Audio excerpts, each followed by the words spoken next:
Exercise 3.2 का हमारा next question है, solve 2x plus 3y equal to 11 and 2x minus 4y equal to minus 24 and hence find the value of m for which y equal to mx plus 3। तो देखो सबसे पहले तो लिखा हुआ है इन दोनों इक्वेशन को सॉल्व करो, तो हम क्या करें दोनों इक्वेशन को सॉल्व कर लें। तो पहली इक्वेशन है हमारी 2x plus 3y equal to 11 and दूसरी इक्वेशन क्या है 2x minus 4y equal to minus 24।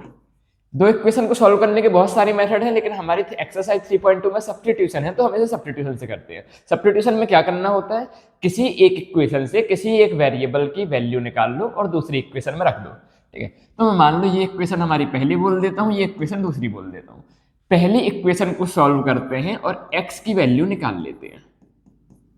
ठीक है, तो यहाँ से 2x इक्वल टू कितना आ जाएगा 11 minus 3y and x equal to कितना आ जाएगा 11 माइनस 3y अपॉन 2। ठीक है, तो पहले इक्वेशन को सॉल्व करके मैंने एक वेरिएबल x की वैल्यू निकाल ली। अब क्या करें, अब ये जो वैल्यू आई है x की, इसको दूसरी इक्वेशन में क्या कर देते हैं, रख देते हैं। किसमें, तो क्या लिख दो, पुट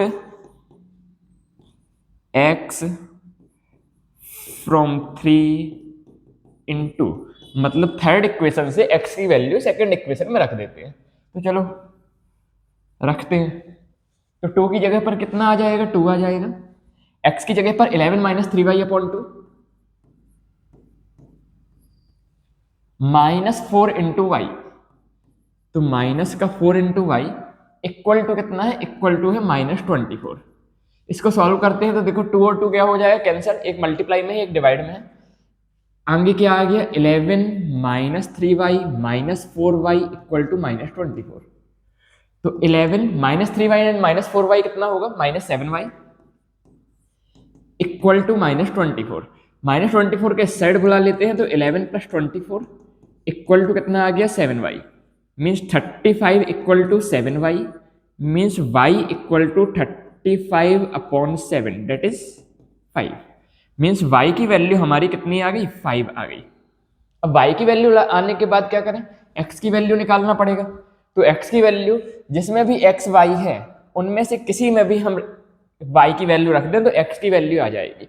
मैं इक्वेशन नंबर 3 पे रख देता हूँ। ठीक है, तो x equal to 11 minus 3y upon 2 ऐसा कुछ लिखा हुआ है।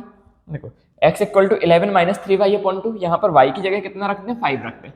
तो 11 minus 3 into 5 upon 2 that is 11 minus 15 upon 2।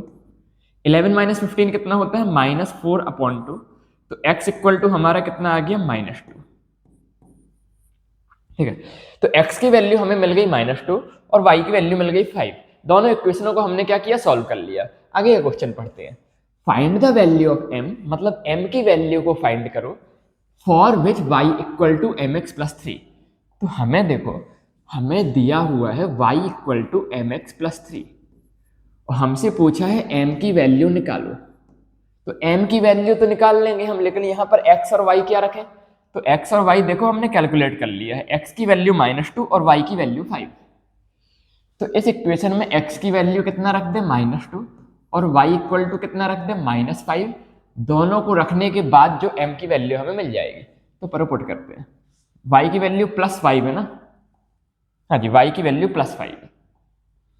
तो यहाँ पर 5 equal to m into x की वैल्यू -2 प्लस 3। तो यहाँ से 5 माइनस 3 कितना हो गया, -2। 5 माइनस 3 कितना हो गया, 2 इक्वल टू -2m। तो यहाँ से m की वैल्यू 2 अपॉन -2, तो m की वैल्यू हमें क्या मिल गई, -1। इस तरह से हम क्या कर सकते हैं, क्वेश्चंस को कैलकुलेट कर सकते हैं।